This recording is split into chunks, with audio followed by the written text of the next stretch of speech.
For today's video guys, so gagawa tayo ng recycled materials. So yun po yung mga materials na ginamit ko.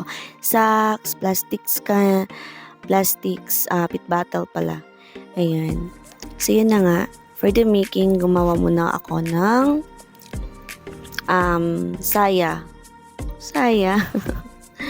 So yan, yung different kinds of sacks, sako ba? So, yan na po yung mga materials ko. Tinahi ko po muna para po durable siya. Hindi siya basta-basta na after use ng customer, itatapon na lang. So, para sulit naman yung pagod, ayun, para mapaparent pa natin uli. So, to make sure ko na na durable siya. Not so durable naman, pero para ma-use pa ng mga folded into 3 times. Okay. So, yan po siya. Bali, 2-way yan. Naggawa ako nung balloon tie first, and then yan naman yung parapples sa top para to look more elegant kahit sako lang siya. So, yan for the making. Yan, raffles tayo dyan. Oh, send ka dun. Mas maganda kasi pag may ganyan-ganyan. Pero may art naman konti, diba?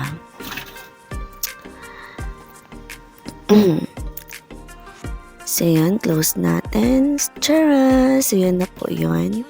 So, parang may use siya ng medyo malaki yung waistline. So, nag-adjust tayo ng paganyan yung pa-effect natin. Para diba, ma-fit pa siya sa medium na na bata or medyo teens. Pwede pa naman siya. Yan. Pa-ribbon yung effect tayo dyan. Ayan, diba? Ruffles yan. Sako lang yan nakuha ko. Mga bigas-bigas na hiningi ko lang yan guys. So yun, may tayo, may plastic yung ginagamit sa sa tile na pang tali. So may nahanap din tayo dyan, hiningi lang din natin yan dun sa sa kapitbahay natin. So ngayon naman, gagawa naman tayo ng top natin. So gumamit tayo ng trapal. Ano ba yung Tagalog sa trapal, guys? Just comment na lang. Basta yan yun. And then, nalagyan natin ng art. Pa-flower effect tayo dyan. Para naman may konting, bling, bling, bling. So, yung ginamit ko dyan is, yun pa rin, exist ng trapal nga. Ano bang Tagalog ng trapal, and then gumawa din ako ng pangtali sa likod, and then parang corset type, yun siya. Nilagyan natin yung art. Yung gamit ko dyan is cartoon. Yung mga, yung mga sira natin na mga yung pag may binibili tayo sa groceries, diba? May mga dyan. So, ayun, tapos lagyan lang natin ng cover para mas maganda tingnan. So, yun na nga. And then, may mga unused tayo na mga spoon and fork. So, yun, ginamit din natin yun. And then, nagamit din ako para flower effect. Yun yung yung bang straw. And then, ginawa ko siyang parang rose na maliliit. And then, for the effect na naman tayo dyan, pang design natin gumawa tayo ng pang topper. Topper yung tawag ko dyan. Yung sa ibabaw pa mismo. Nagupit ako doon ng plastic. And then naman ngayon, for the headrest naman tayo. So, yung pangtali ng tiles, nag-round up lang ako dyan. Pabilog-bilog, gamit tayo ng stick glue, of course. Best friend natin si stick glue. Yun, mga pa-effect dyan. Gamit ako ng kulay-kulay na mga cellophane na makikita lang dyan sa labas. Kasi nga recycle, diba? So, yan na nga. Maganda ba? So, gumamit din ako ng CDs, mga old CDs. Taghingi lang tayo. And then, for the sleeve, so parang plan ko is Filipiniana look talaga. Kasi nga, siyempre, Pilipino tayo eh. Char lang. Walang ibang maisip na motif. So, yun na lang yung ginawa ko. So, yan. Ganyan yung ginawa ko sa pa-flower effect natin na cellophane. Nag-cut lang tayo into parang square type siya. Tapos, ayan, nag-fold-fold lang ako. Mga 10 piraso yung ginawa ko dyan. Nag-cut lang ako ng 10. So, ganyan yung kaliliit yung plan ko dito sa may headdress. Yung ginawa, yung headdress. Naglagay din kasi ako sa headdress and then dito sa sleeve na nga ng Pilipiniana natin para may design siya. Kasi sako lang yung ginamit ko. Nagtayo lang ako ng Pilipiniana sleeve. And then ganyan, yun yung ginawa ko. Nagtaya ako ng sinulid sa gitna. And then, itali natin para secured. And then na nga, ganyan. I-open up natin yung mga petals niya para mas magandang tingnan. Para flower effect talaga siya.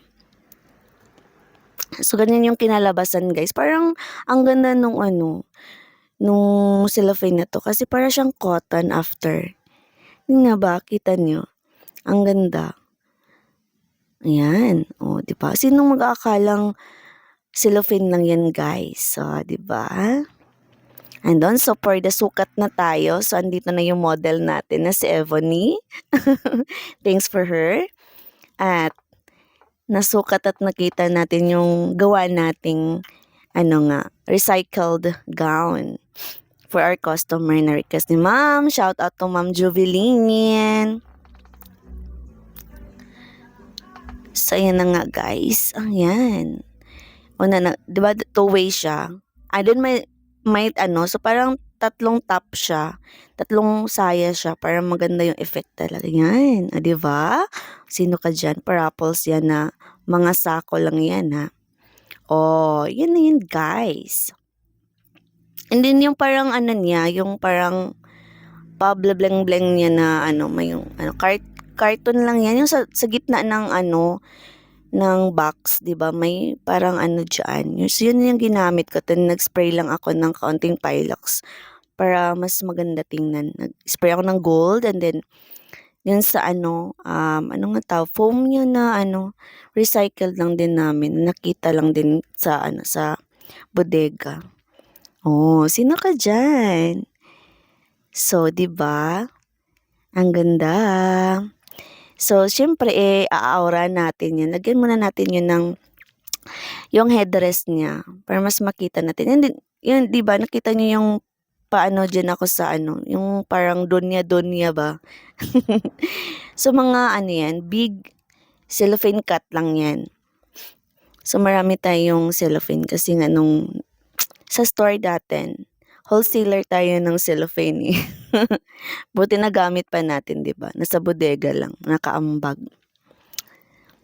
So, yun na. Ilalagay na natin yung topper natin. Made of. Mga apit bata lang yan, guys. Sinong mag-aakala niyan? Yan. So, pit bottle, yung nakita nyo, yung nagupit-gupit ako na pa circular. Yan na yun. Sino ka dyan? Ang ganda. So, may mga tayong hiningi, mga old tape CDs. So, nagamit pa natin. I-aura na natin yan, guys, ha. Pero excited ako na makita yung paano isuot magsusuot talaga na si Dre. Ayan na. Di ba ang ganda? Sino pwede pa yan pang pang Santa Cruzan, guys. Di ba? Sino ka dyan? Sino mga akala niyan? May pa-flower effect din sa baba, di ba?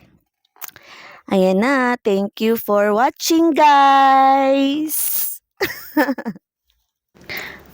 Pahabol. So, visit us here, MJ's Wardrobe. Purok 4B, Gumalang. Bungalan Residence. See you guys. Thank you.